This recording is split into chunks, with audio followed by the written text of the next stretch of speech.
I always say this, if you see the three of us walking in Walmart, you are never saying that dude's an addict. Never. We don't look like it. We don't carry that stigma, right? We're not homeless. Right. Yeah. And so those are the things that we're trying to break through. You bet. It's the guy testifying in court on your behalf. It's the judge. It's these guys like us that are struggling in addiction, but we don't want to talk about it. Before we speak with Brock Bevell of Chase the Vase and Victory Recovery, we'd like to thank these supporters of Parents and Addicts in Need. Plan Solutions Incorporated. Personalized solutions for your financial challenges. Investment, tax planning, retirement, and more at plansolutions.com. Trauma Law California. Shannon Hesketh. Personal injury and criminal defense lawyer walking alongside clients through the traumas that land them in the legal system since 2017. TraumaLawCA.com. Don't Hide the Scars, a weekly podcast focused on addiction and recovery. Created by the nonprofit PAIN, Parents and Addicts in Need, and founded by Flindt Andersen. Welcoming to the Don't Hide the Scars podcast, Brock Bevell. Thank you for joining founder of Parents and Addicts in Need, Flindt Andersen, and myself, Jason LaChance. Morning, Brock. Hey, what's up, guys? Thanks for having me on. This is cool. Yeah, absolutely. Well, we love the work that you're doing. It's we like the education flowing all directions, and of course, the amazing work you're doing with Victory Recovery, Chasing the Vase. We'll talk about that stuff a little later, but boy, you got Flindt and I fired up the other day. Excellent post you did on your Instagram, which it's in the podcast description. Give Brock a follow. You were talking about harm reduction, which is a hot topic. It's a hot topic for us. We kind of waffle maybe a little bit at times, but you were talking about the harm reduction kits and pointed out the wonderful fact of no Narcan in them. That's just unbelievable to me. It's weird. And I'm with you guys, man. I kind of vacillate back and forth. I understand the need for these kits.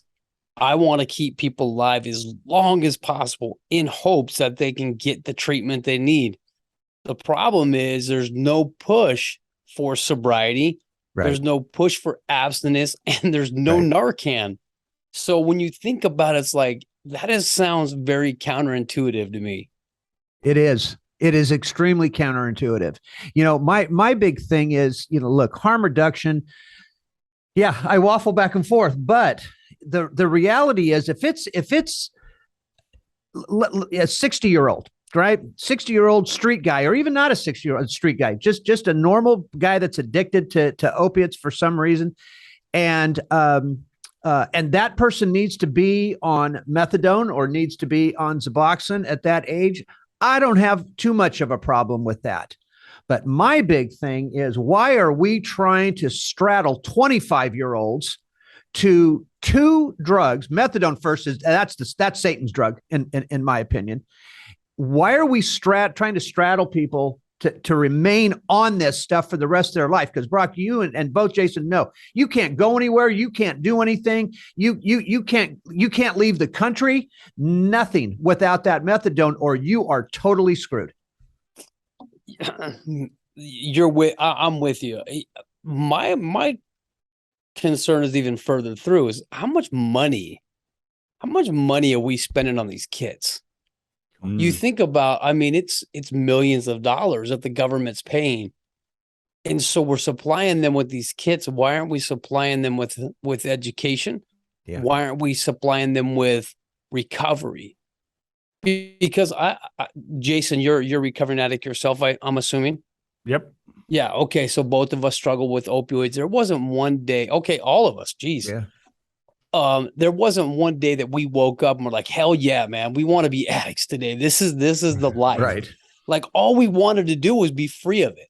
And it had a grip on us. And so if it's that one opportunity to pivot, it's that one opportunity to shift, but if I constantly am given fresh supplies of paraphernalia, man, my mindset is not recovery. Correct. Yeah. Correct. And you were saying there wasn't even any pamphlets, information, resources on sobriety and abstinence included in that safer supply kit. Now, since I posted that, there have been people coming out and saying, hey, in our state, there is Narcan. but it's not in every state. Right. Educational material is not in every state.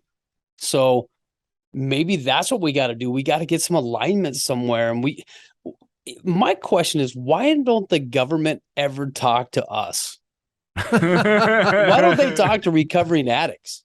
Dudes that are doing it. That's been my biggest bitch for the last 13 years. You know, there's nobody in that government that understands addiction. But I want to go back just a second to the information that should be in those packets. The information, I am assuming, does not have a treatment center to call other than a county, you know, like Fresno County Behavioral Health, which is going to take you an hour and a half to get somebody to answer. They're going to try to send you to a county run program of some kind. A lot of those don't even use the correct medications to detox with. I have been trying to push to get the government to get private treatment centers working together on this thing, because we're the ones that know how to detox properly. But the other side of that coin is it has to be affordable for people, or else we need the government to give us the funding so we can keep people in there, because we can't just scholarship everybody. We will close our doors within a 30-day period if that's all we're doing is scholarshiping people. Yeah. This mess is bigger than anybody even realizes. Isn't that the dichotomy in this? I mean, really is what it comes down to is the government run facilities are full. Right. Like you can barely get into them. Right. And then the problem is the aftercare. Okay, think about it like this. We get a guy that overdoses. Narcan is used. The police get him to the hospital. He's treated at the hospital. And from that point, what happens?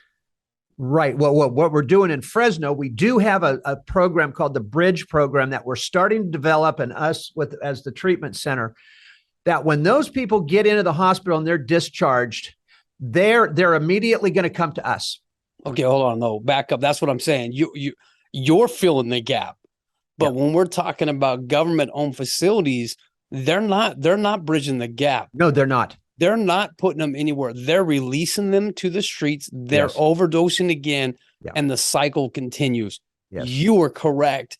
And there has to be something done, and it's not being done. At all. Yeah.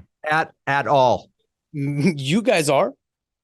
Right. Yeah. Why can't the government figure it out? Because they're not active. They're not users. They're not in recovery like us, that we have some ideas. Hey, this is the next step. What about peer support? Right. Right. Yeah. I also think that the government believes that we are just all a bunch of scumbags, that we're just addicts. I think there's still that mentality going on. You know, I hear that a lot. They're just addicts. Well, no, that's not who we are. It's what we became for a variety of different reasons, but that's not who we are. Agreed, but they don't see us. They don't see us. Think about what they're seeing when they're out in the community, when they're taking their wives out for dinner or whatever. They're seeing the 1% of the individuals that are on the streets. Yes. Yeah. In their mind, that's addiction. That's what addiction is. That's what I got to solve. It's not. It's you and I. I always say this. If you see the three of us walking in Walmart, you are never saying that dude's an addict. Never. We don't look like it. We don't carry that stigma, right? We're not homeless. Right. Yeah. And so those are the things that we're trying to break through. You bet. It's the guy testifying in court on your behalf. It's the judge. It's these guys like us that are struggling in addiction, but we don't want to talk about it.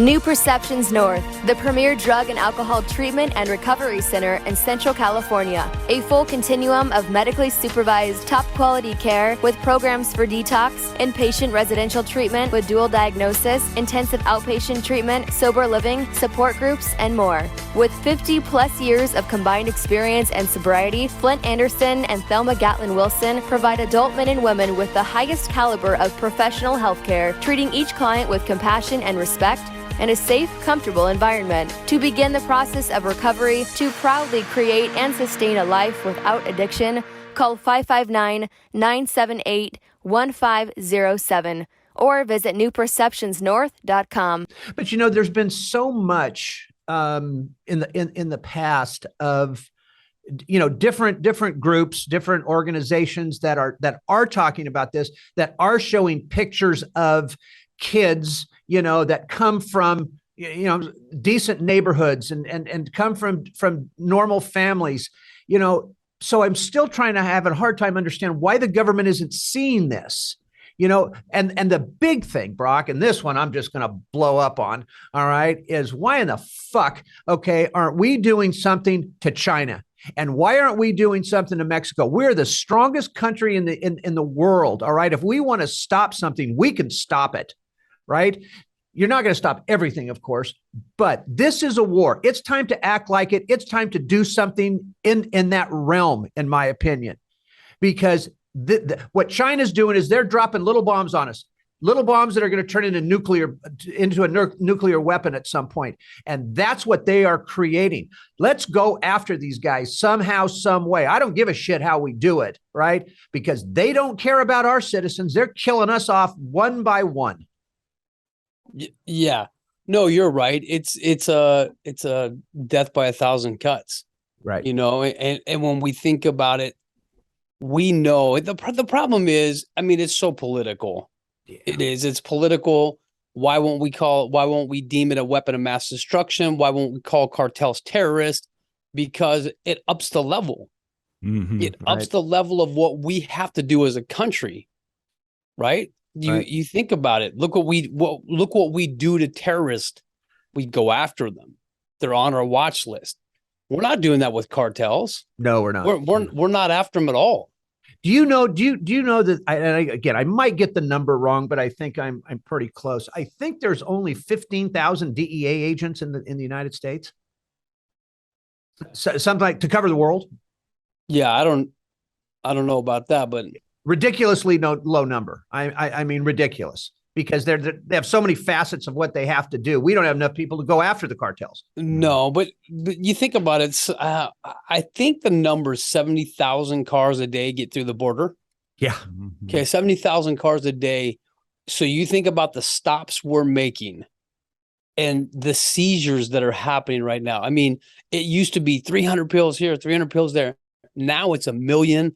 It's 2 million pills. And so are the DEA or the Border Patrol doing the best they can? Yeah, man, those guys are inundated, but it's a magic trick. It's a sleight of hand. The cartels are 2 years more advanced than we are. They have tunnel systems that run underneath Arizona, and we're in trouble. Yeah. That's what it comes down to, because we don't have the funds, we don't have the manpower to keep up. Yeah. Mm-hmm. And if people don't think it's a war, what was 2021, over 100,000 overdose deaths in the U.S. alone? Yeah, it's 107,000 were noted. The problem is that's what we're noting. Right. You have individuals that are overdosing 27 times before they die. Yeah. And so the numbers are so misconstrued. We're way behind on the numbers. 2022 is even going to be way below the numbers that are really happening. And they're going to beat the hell out of 2021's numbers. Right. And so the problem is, you saw that information a couple of weeks ago by Chuck Schumer. He heard about this rainbow fentanyl, and all of a sudden he wants $290 million to combat rainbow fentanyl. Mm-hmm. Right. But if you break down the numbers, where's that money going? Where's it going?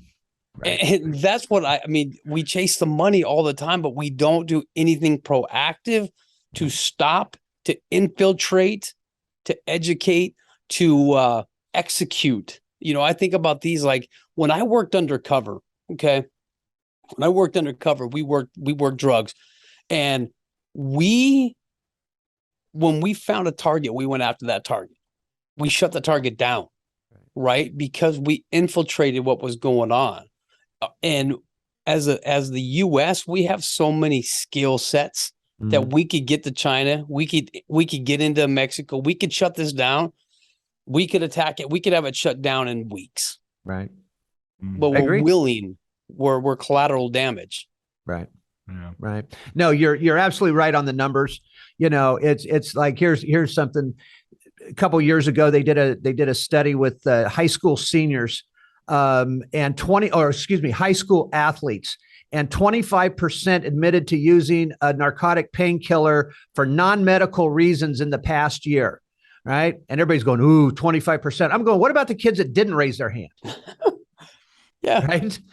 Right. Yeah. 107,000 people overdosed, but we're not talking about the people that overdosed and lived and survived. And what are we doing with those folks? You know, that number could have been 400,000 if those people didn't, survive their overdose. Absolutely. Yeah. Well, and like you were saying earlier, Brock, the process of, okay, great. Individual's been Narcan. The police have gotten him to the hospital. And as Flindt, points out frequently and educated me, because I didn't think this, well, they're going into immediate detox. Yeah. So like you said, then they return to the streets. What are they immediately going to want to do? Right. 3 addicts sitting here talking. We know that we go into that point. We want to get our fix quick because it's a painful process going into immediate withdrawals. You bet. And what we are willing to do to get that pill, right? To get out of pain. That's the process of detox is crazy. I detox without any medication. I did it. I was dumb. I took all my pills out of anger. I dumped them all because I'm like, I'm ready. Well, then I'm telling you what, the pain was astronomical. Right.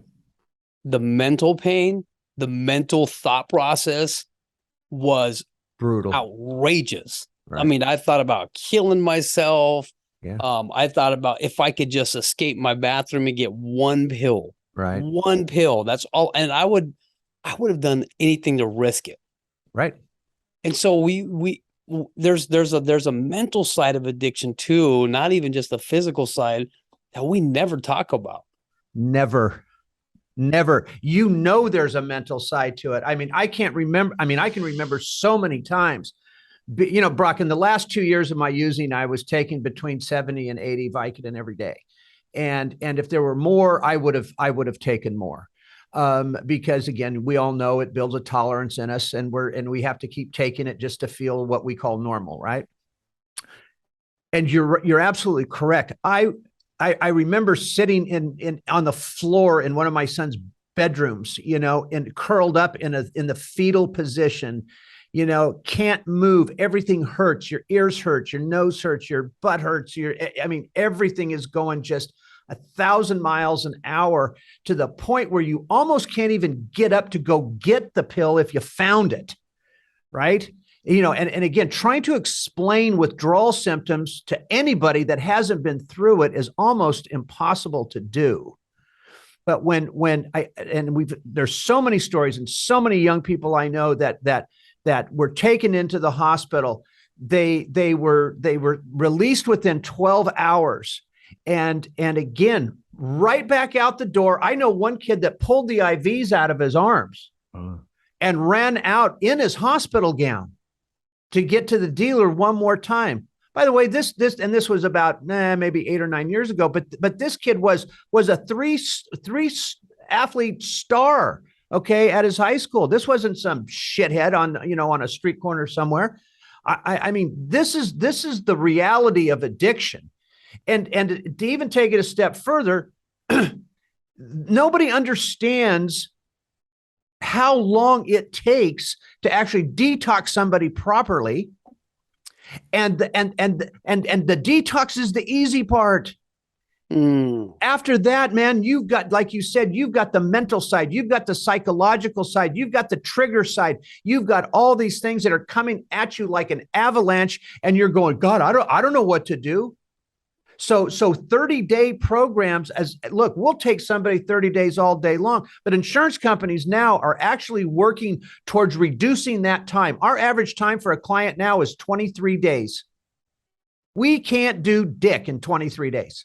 Well, think about what you just said. And this is where I wish insurance companies and educators and governmental officials would sit down with us, because you were using 70, 80 a day. It wasn't fentanyl.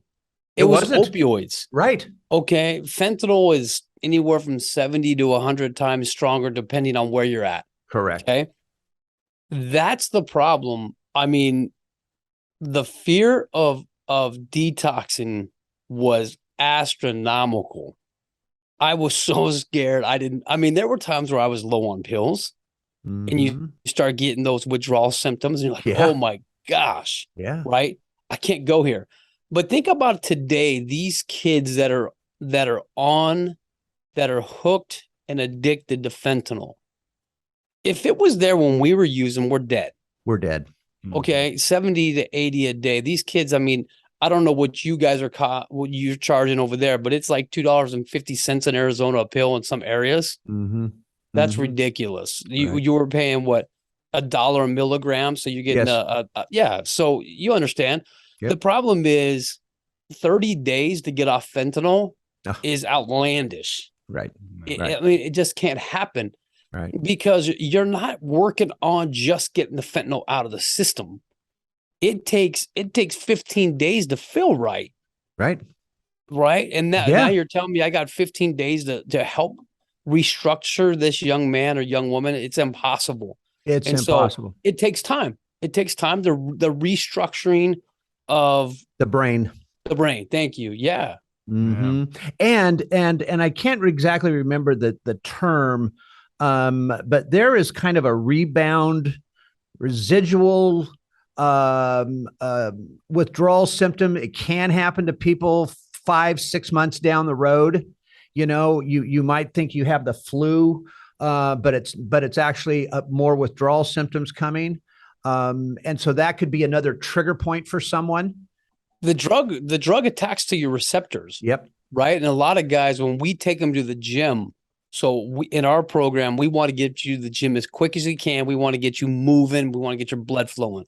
Right. Because that does happen. It's legit. It's coming off. You're detoxing. That stuff's coming off and the pain is there. But now you go work out and you go hit a real good workout and those things start dumping. You feel, holy crap, I feel high again. I can feel it hit. And then I'm taking that lull again. And so it's a double-edged sword, man. That's why you need treatment, to be around people that understand that. Because imagine you send a guy home after 25 days, at day 32, he goes out and he's like, oh, I feel good. He goes and runs, and all of a sudden it starts dumping, and now he feels like he's in withdrawal again. Right. What do we do? I mean, we don't have the skill set most of the time to say, hey, I know what this is. I'm going to be okay. I'm going to call my team. I need to use. Yeah. And that kind of takes me down a whole nother road here, you know, because there are some treatment centers out there that I like, but they don't detox because they don't have the licensing for it. Look, man, I have a faith. There is no doubt about it. But there are faith-based organizations out there that will take people in, but they're not detoxing. They're not detoxing with any medications. Those programs are good for after somebody detoxes properly and then send them there. You know, that is that. I mean, we've got people bolting out of those programs right and left. You know, you can't throw an opioid addict in a room and I'm sorry to say it this way, but pray your way out of it. You know, it's not going to work. It's just not going to work. And so there's, and I don't want to say these people are out there doing harm. Okay. That's not my point, but they're certainly leading people down the wrong path here. You know, I mean, I can never say that somebody didn't kick it on their own. Okay. I can't say that nobody's ever done it. You did it. Right. But come on, 99.9% of us can't do it. It's just too damn hard, you know? I'm not trying to interrupt you, but you're right. You know, we talk about, and I'm a faith guy. I'm a believer, right? My higher power is super strong. The problem is, you're right. We can't pray our way out of it. We need people, man. We need a team of people. We need a team of doctors. If you're planning on detoxing, man, I would never, ever recommend doing it cold turkey the way I Ever. did it. It could have killed me. Number Yeah. one, Yeah. we do know that opioid deaths do happen in detox. Yeah. Right. Yep. It's part of the recovery process. It can happen. Right. But someone wanting to do that it's so uncomfortable. Right. It's so difficult. There's no reason for it. There's no, and that's what it is. There's no reason. There's treatment out there to help. Absolutely. And I've got to say this about our people around here, Dr. Vora and the people I work with within the city of Fresno. A lot of times these folks, and again, not because I'm this guru or whatever it is, but they do refer to me. Even doctors are coming to me saying, "Hey man, we need to understand this better. Okay. We need to know." And I consider it an honor, to let them know this is what you're going to have to do here in order to help folks, because obviously the old way sucks. And I tell them straight up, it just sucks. We can't keep doing this over and over and over again. Talk about the definition of insanity. There it is. There it is. Man, I'm with you. And how cool is that there's doctors that will come and talk to you? Yeah. And that's how we learn. If you come sit down and talk to me, I learned something from you. Right. And vice versa. And I can take that in my program, and maybe that's something I implement, or as a doctor, a mad doctor. I mean, there's important education out there that you can only get from being in recovery. Yes. Yeah. Yeah.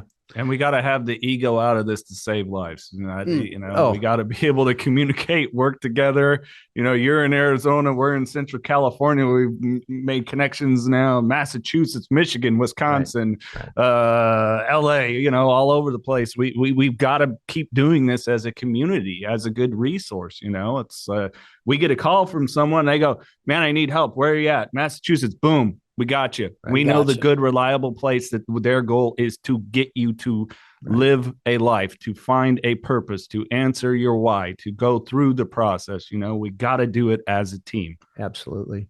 Brock, I want to ask you this. Do you find that there are people, whether it's in your area or other areas, that are, I'm just going to say it, jumping on the bandwagon with this thing?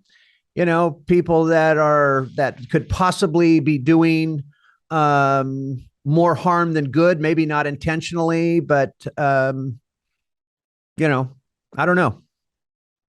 I think everybody starts, if you're going to start this process, you have the right heart. Mm-hmm. You want to do it, but we all know that there's money in recovery. Mm-hmm. There's money in it, right? I mean, you're billing the insurance, so there's money, the residual money. So that's, if something gets confused, if we lose our way, we lose our way because of the money. Right. We don't lose our way because we lose a love for recovery, right? And I think that's a fear, that if you're getting into this business for money, you're in it for the wrong reason, right? And that's what I see. The difference between what we do is we go do street contacts. My love is the street contacts. Mm-hmm. I hate sitting in the building. Right. I hate sitting. I feel like I can do more instruction outside than I can inside the building. Mm-hmm. So I want to be out there with those who are actively struggling. And that's what we try to help with here. Right. Yeah. Well, and I think that's important. We're three gentlemen, and so many other people we've spoken to, you have as well, as one of our hopes is we can educate our way out of this, because especially with the fentanyl, there's not the experimentation anymore. There isn't the kid that just goes and has a couple beers in the high school, or, and the weed thing. I mean, come on. There's kids having psychotic breaks 14, 15, 16 because of the high THC content. It's, this is a life or death thing now. It's not what it used to be, where it was just, oh man, I got stoned with my friends and we listened to Pink Floyd records. Right. And I wish that's where the government would take a stronger approach. I talked to a gentleman and he confirmed, or he said, that everybody wants a piece of this fentanyl pie, right? And in schools and us as educators, the pie stands for prevention, information, and education. Those are the three things, PIE, right? Right. Well, the problem is education, information, prevention only goes so far. Right. What I want to see is, I want to see that flipped, and I want to see law enforcement. I want to see the DEA take a piece of that pie. I want them to be proactive. I want them to infiltrate, and I want them to execute. Right. Because if they can help us, if they can get more involved, then it's a bigger deal. You know, like right now, if you Google fentanyl, you every hour there's a new story out there. Right. It's just that prominent. The problem is, I don't feel like the top is doing enough to support us. Right. They're not. That's where I want to see us go into Mexico and shut it down. Yeah. I want to see that. I want to see, because we're talking about 2 million pills. That's a drop in the bucket. Right. To what's really coming across, what's coming from China to Mexico, from Mexico in here. Right. It's a drop in the bucket. Yeah, if we're seizing someone with 2 million pills, that's all they can carry. Right. Exactly. You know what I mean? That's all they can fit in the tire. Right. But think about what's getting really, really across this border. You know, one thing we have here is we've got law enforcement that created it's the fentanyl overdose response team.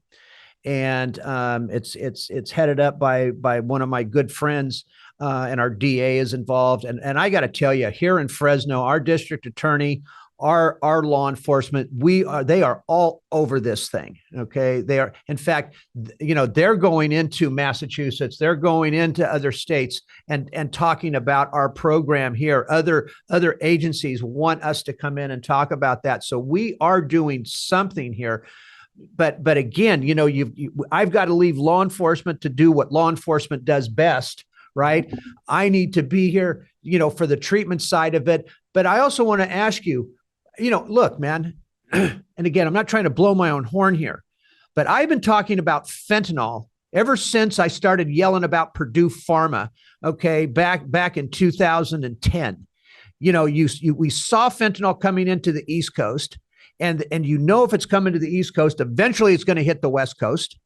And so again, it wasn't a huge topic, and I wasn't talking about it a lot, but I was starting to warn people, and I've been warning people for the last 10, 11 years on this thing, you know, and again, nobody listened, which just bothers the shit out of me, you know. But how much farther, I never know that. I never know how to use that word.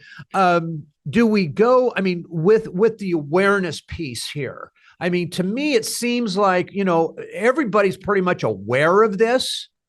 Everybody knows that not everybody, but the majority of people know that fentanyl is there. I mean, how many? I mean, look, I'll do whatever it takes. I'll go spread awareness till my grave. But there has to come a time where that awareness falls over into some action here. My brother coached the Seattle Seahawks, and Marshawn Lynch, I don't know if you guys know him. He always said, it's all about the action, boss. Yeah. Right. And we can educate, and we can provide information all day. Here's the problem. Why do we have school districts not have Narcan in the classroom? There we go. Okay. So if we are doing a good enough job educating, why aren't they listening? Until it's an oh shit situation where it's like, oh dang, I really wish we'd had Narcan. We've been told about it, but we're not. So it's information, but application. Yeah. Why are we not applying this information? Why don't they possess Narcan in their homes? Why don't women carry it in their purse? Everybody's like, well, it's not going to affect me. I have my home under control. I cannot tell you the amount of parents that I have interviewed and talked to and podcasted with that come on, and the first thing they say is, I never thought my child would use. Right. I didn't know. I had never seen any signs or symptoms. Right. And so, yes, we are being informed, but we're not applying the information. Right. Even our school districts. Come on. I mean, that's just asinine. They're at school more than they're at home.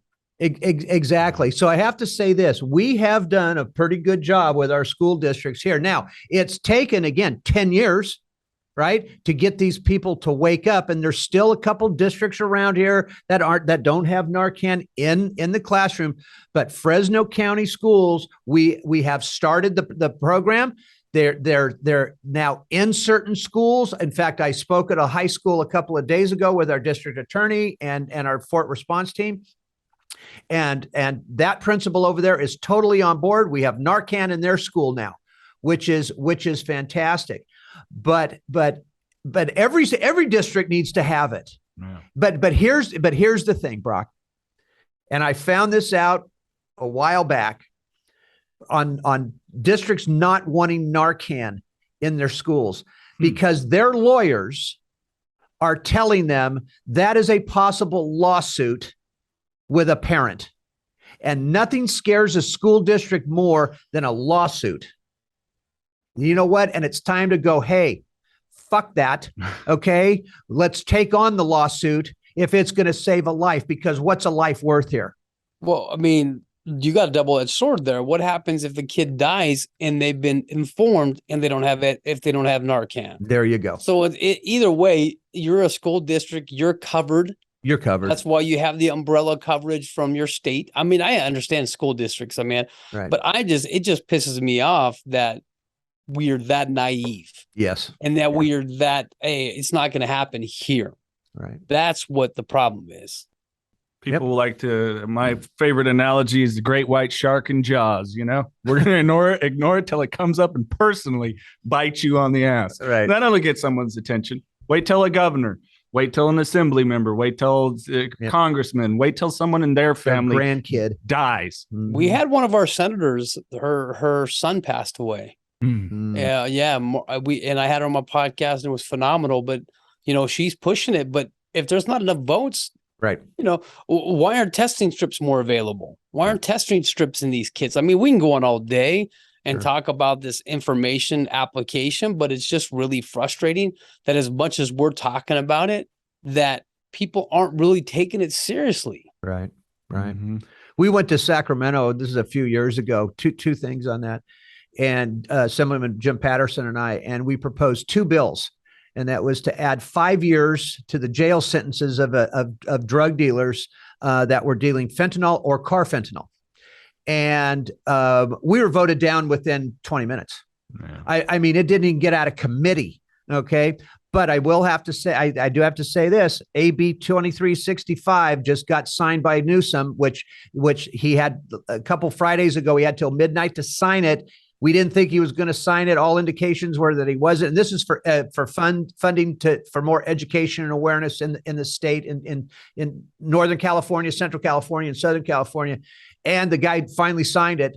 So at least we've got something going on here that we're going to be able to do. It's going to start in January. So, that's one good thing he's done. Everything else has turned to shit, but Man. Well, and the other side on that too, it's great. Yes, it was signed, but it's the max $6 million. Yeah, it's like it's a drop in the bucket. Right. It's pocket change. It's a drop in the bucket. And yes, great, good. We can get some movement, hopefully some movement. Right. But it's still just a drop in the bucket. Drop in the bucket. I don't know. Yeah. It's a topic, man. It's difficult. I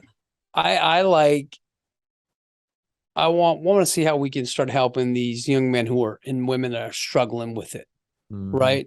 The hard part is you have a very small window. I know you guys are in recovery. You understand it, but you have a small window when people are starting to become addicted to fentanyl. Yes.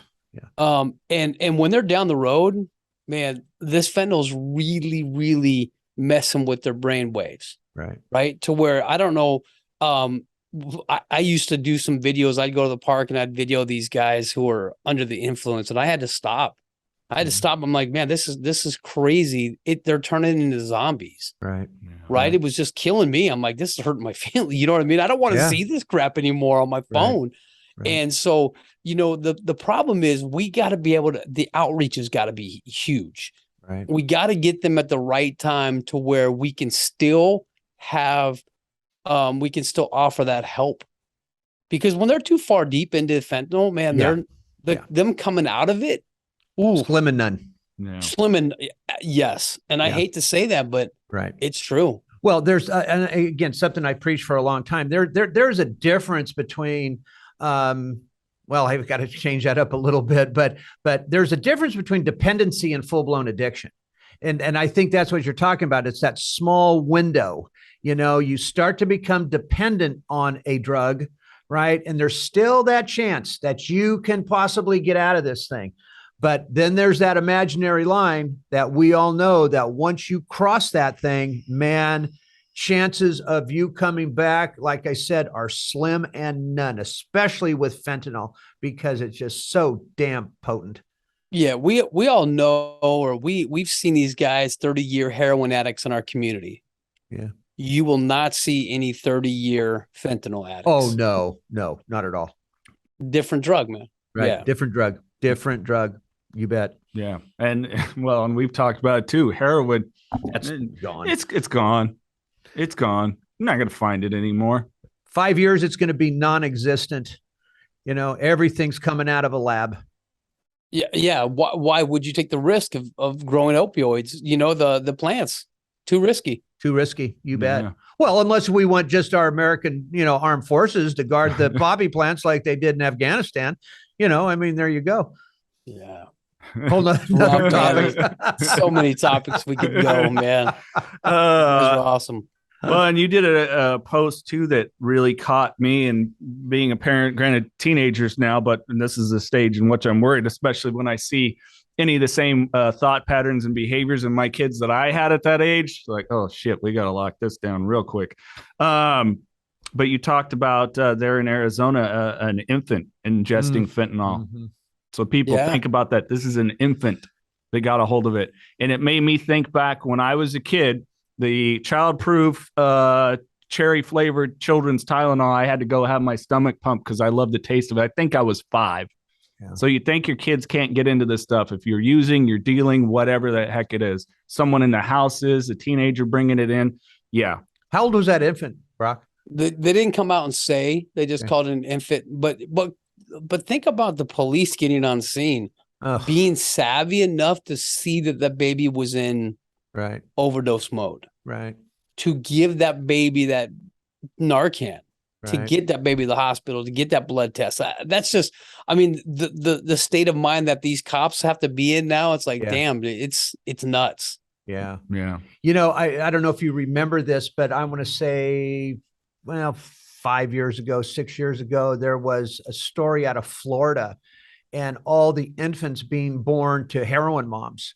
And there was a story done on it.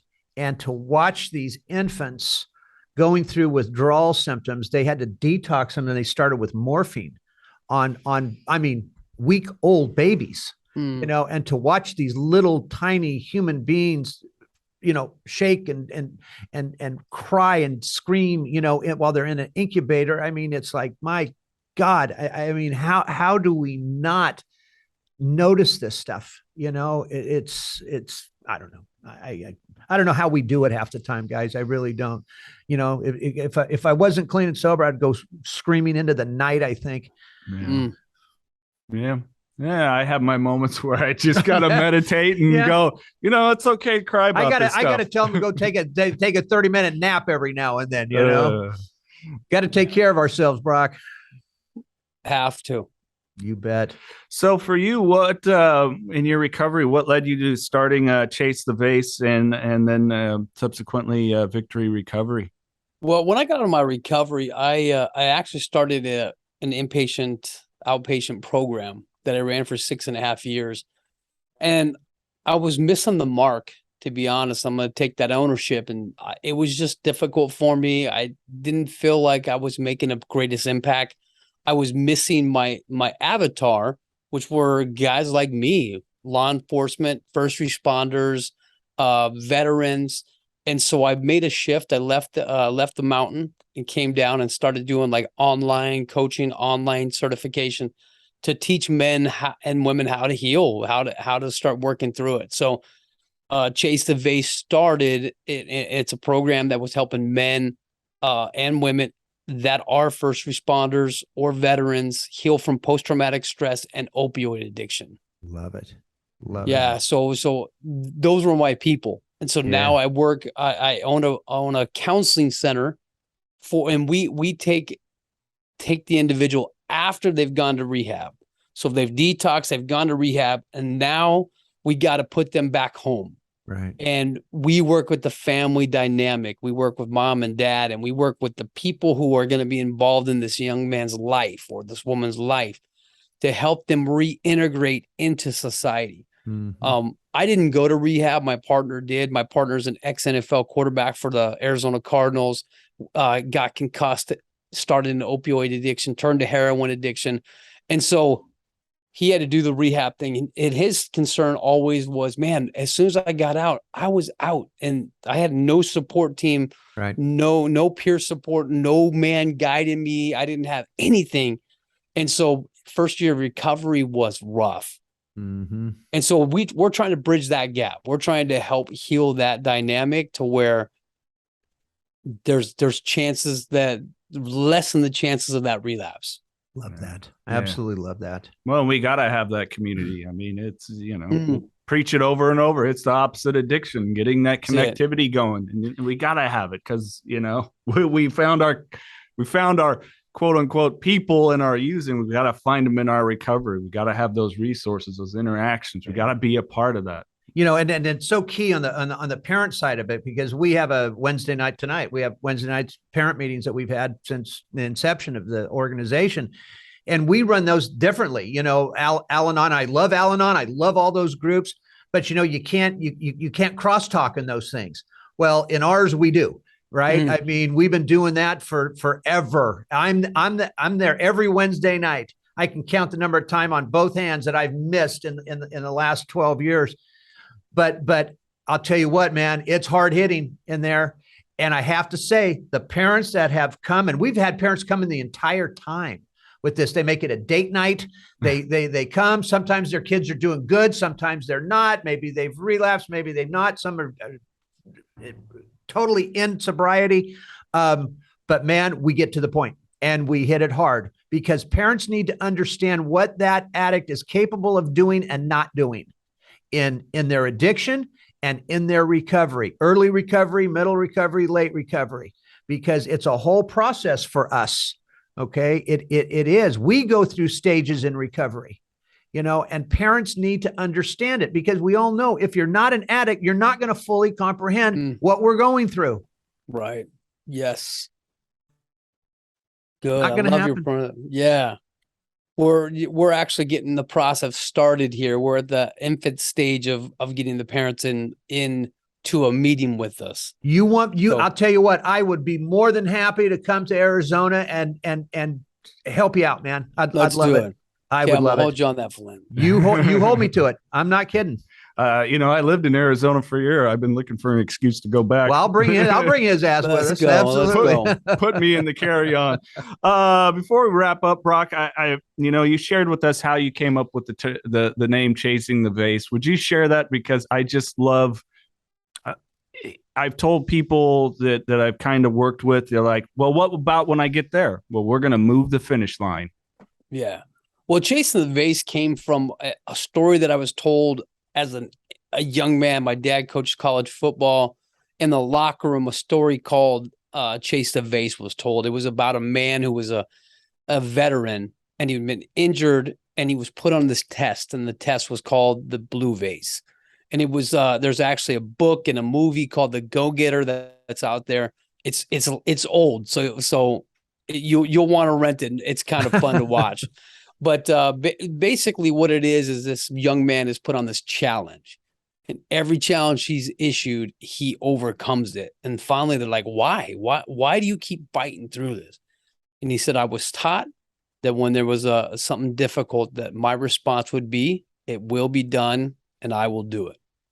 And so that's how he trained, and that's how he acted. This blue vase, at the end, he gets the vase and delivers it as he was asked. But the blue vase represents us. It represents what we are chasing. for the longest time, I mean, I was addicted for 10 years. I started chasing my vase of recovery. I needed it. And once I secured it, now what? What am I going to do with that vase? Am I just going to put it on my shelf and say, hey, which is, you'll see right there. That's my vase, dude. You know what I mean? So we're always chasing this vase. And once I found sobriety, now what? My next vase became, hey, how can I take my story and help the next guy? Right. And so you're constantly grabbing the vase, securing it, making it safe, and then going to the next one. And you know what's funny is everybody's like, you got to find balance and recovery. And I've taught that so many times, and I've got to the point this year, I'm like, no, there's no balance in recovery. We try to keep balance. We try to make everything fit, like, hey, 50% here, 25% here, everything's great. But you know what? If you're not actively focused on your recovery, it's going to slip. Yeah. And if that slips, everything else around you slips. Yeah. And so I'm a little unbalanced with recovery because I know where it takes me. Right. But I'm aware of it, and I know that I have to put the time into my wife and my kids and, you know, those things. So that's what I'm chasing, man. I'm chasing the next kid to help him from falling. I love it. Absolutely. I love that. Yeah, I think a good term that I've been working on with a recovery coach, he's like, we've got to get you focused on more intentional living. You know, you're telling me about some of these things that are missing, you know, and Flindt does too, the individual time with your kids, with your lady, with for yourself, your hobby. That's my hardest thing is that time for myself, right. You know, those kind of things to get focused on some intentional living and an action plan and habit. And, you know, it's okay to accept the intangibles and all these things, but intentional living. Well, you know, I don't know if Jason knows this or not, but this is, again, a couple years ago. Before we moved into these offices, we had an office in another location. And I remember walking in at 9 o'clock in the morning, and it was just me then. And I remember, you know, turning on the lights, turning on the computer, sitting at my desk. 15 minutes later, I get up, I walk out of the office. I don't shut off the computers. I don't shut off the lights. I don't lock the front door. I drive home. I shut down everything at home, power off my phone. Now it's 9:30, right? And I fell asleep till 6 p.m. I wake up and I call my best friend, and the first thing out of his mouth was, he said, Flindt, you can't save everybody. He said, you've got to take care of yourself. I just reached a point where it was burnout. So that spending time with your kids and your wife and a hobby, okay, it doesn't, you know, I mean, it's got to be done. If we don't take care of ourselves, we're going to be worthless trying to help somebody else. Amen. I think it's just a good rule to live by. Secure the mask first, right? That's it. Yeah. Put it on. Brock, if people want to get a hold of you, give you a follow, reach out to you, how can they do that? Yeah, we're on Instagram, Facebook at Victory Recovery AZ. They can email us at chasingthevase@gmail.com or Brock at Victory Recovery. And we're easy to find. Type my name in, Brock Bevell. I'm there. Come call us, man. We have no problem. 480-826-3833 is my cell phone. Beautiful. Mr. Andersen, anything else? Brock, you know what? I tell you what, this is the second time we've chatted, man, and I think you're the best. All right. Oh, I love what you're doing. I love, seriously, this is good stuff. We need more men like you. We need more people like you and your organization, not only spreading this message, but getting that help to those people that need it. Brother, I just applaud you and your organization. Thank you for joining us today, man. It was just wonderful. Man, thank you guys. That was kind. Thank you. If you or a loved one is struggling with addiction, please call Parents and Addicts in Need at 559-579-1551 or check us out online at painnonprofit.org. Follow us on social media at Pain Nonprofit. Please subscribe to the podcast and share with others wherever you get podcasts and on YouTube. To donate, please click the link in the description and help us save more lives gripped by addiction. This podcast contains the views and opinions of hosts and their guests to the show. The content here should not be taken as medical advice. The content here is for informational purposes only. And because each person is sharing their unique perspective, please consult your healthcare professional for any medical questions. Views and opinions expressed in the podcast and website are our own and do not represent that of our places of work. While we make every effort to ensure that the information we are sharing is accurate, we welcome any comments, suggestions, or correction of errors. Privacy is of the utmost importance to us. For those wishing anonymity, people, places, and scenarios mentioned in the podcast have been changed to protect confidentiality at the request of certain guests. This website or podcast should not be used in any legal capacity whatsoever, including but not limited to establishing standard of care in a legal sense or as a basis for expert witness testimony. No guarantee is given regarding the accuracy of any statements or opinions made on the podcast or website.